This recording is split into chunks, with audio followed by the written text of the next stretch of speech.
Easy go.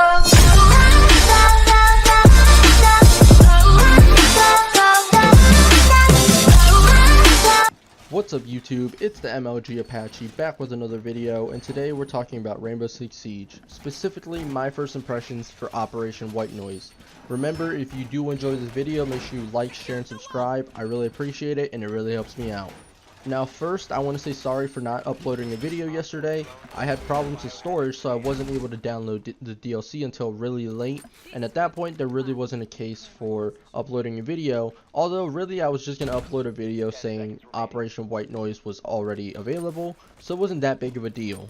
But now let's get right into it. First, let's talk about the map. Now unfortunately I wasn't able to play the map. The one time it did come up, it seems to have a really low chance of coming up, but the one time it did come up, it froze on the pre-round screen, and unfortunately I had to leave because it just would not start.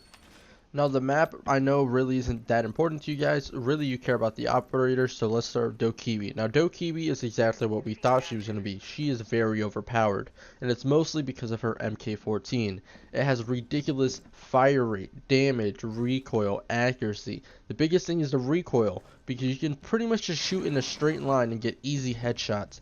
So I expect a nerf for her recoil on the MK14.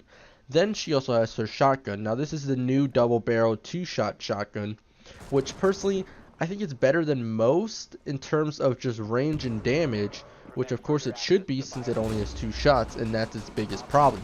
It's very situational, because if you don't kill the enemy with the first shot, you're going to have to take the second one, and if you just react on instinct, you're probably going to shoot both shots, and if there's a second person, you're definitely going to die.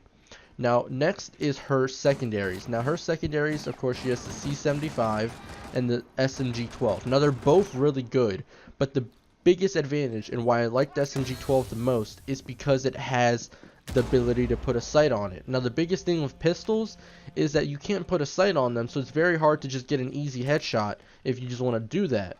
But with the SMG12, you can put a sight on it, and that's an easy headshot, whereas the C75, although it's very good, it's really good if you're just going to go with body shots. It's very hard to get a headshot because you have to use iron sights. Then of course, Dokkaebi has a smoke grenade as well as a claymore.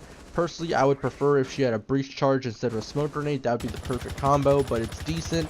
I choose the claymore though. Next is her gadget. Now her gadget, it's actually very underpowered from what we thought it was going to be. Really the time that it takes for the defenders to stop the buzzing, it's not very long, and then the buzzing itself, it's not as loud as I thought it was going to be. I thought it was going to be a lot louder, and I thought it was going to be a lot easier to see where it was coming from and hear where it was coming from. But really, you know what room it's coming from, but it's fairly hard to figure out exactly what spot, unless, of course, you know they're in like a far corner, so you know they're over in that corner. But other than that, that's my opinion on Dokkaebi. Next is Zofia, and unfortunately, she is a huge letdown. Her primary weapons have ridiculous recoil, which makes her very, very difficult to use. Of course, I expected from an LMG, but her assault rifle also has terrible recoil. Now, I don't care what kind of damage or fire rate it has, it should not be that bad. I don't see people doing well with either gun either way. And then of course she has her secondary. Her secondary is the same sighted pistol that Ela has, but although it's very good, it's not going to bring her up from how bad those primary weapons are. Her equipment are breach charge and claymore, which are actually really good, a very good combination, but of course that's not going to bring her up from her primary weapons. And last is her gadget. Now her gadget, it's really about learning how to use it, because the shots, they bounce when it's a concussion shot, so of course you have to learn how to use that, and you have to learn when it actually hits somebody, because you don't have any indication that it hit them and concussed them. So it's really about guessing and just having that gut feeling. And then with the impact grenades, it's all about making the best use out of them. Do you want to use them to breach? Do you want them to do damage? Whatever the case may be, you just have to practice with her gadget, but it's very hard when you have to use those primary weapons. Next is Vigil, and Vigil is the underdog. He is so much better than I thought it was going to be.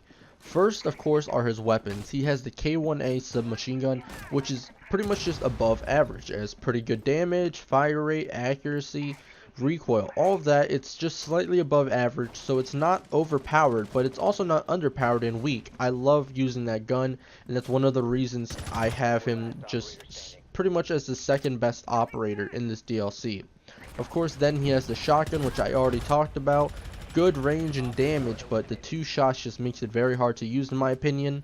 And then secondaries, also I went over that. He has the C75 and SMG12, and I went over why I prefer the SMG12.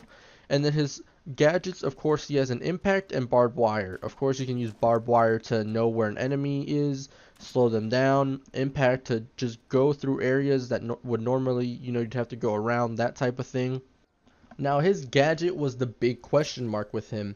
People thought it wasn't very good because it gave away that you were in the area to drones, even though it kept you invisible to them. Now, personally, I think it's not very good, but it's also not completely useless. It does keep your position invisible to drones, but they do know the general area you're in, and the 13 meters is a lot bigger than you really think it is. And I think the 13 meters is a dome, so a lot of times I feel like I'm having an effect on drones that are like under me, which is very strange, and I hope they nerf that.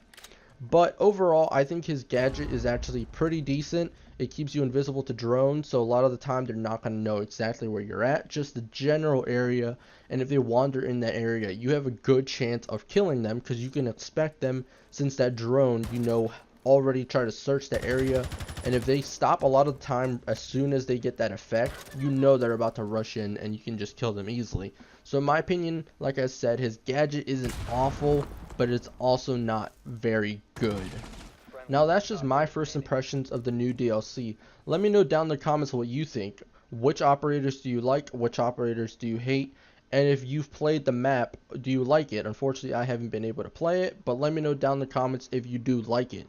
And with that said, peace.